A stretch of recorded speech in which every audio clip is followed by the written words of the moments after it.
ها يا زمالك، الاهلي تعادل مع بتروجيت، نقطتين راحوا، هنقرب من الصداره، بدل فرق 4 نقط يبقى فرق نقطتين.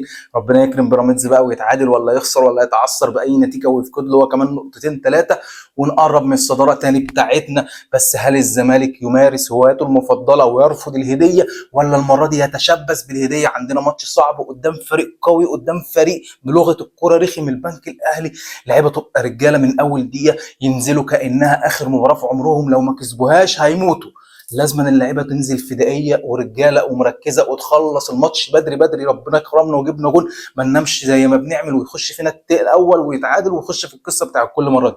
جبنا جول ربنا يكرم، يلا يا رجاله نقرص، نجيب الثاني نجيب الثالث. احنا احسن ماتش اصلا بنلعبها قدام الفرق القويه اللي بتفتح، امثال سيراميكا والبنك والمصري. هتلاقي احسن ماتش عملناها السنه دي قدام الفرق اللي بتهاجم، قدام الفرق اللي السكواد بتاعها حلو، قدام الفرق اللي ما بترصش الاتوبيس. ربنا يكرم وبزيرا يجيب له جونين، واتش كومان زي فوق، وده الدباغ الفلسطيني يفوق كده معانا والدنيا تحلو، ودونجا يجيب له واحده صاروخيه، وان شاء الله نكسب ونقرب من الصداره.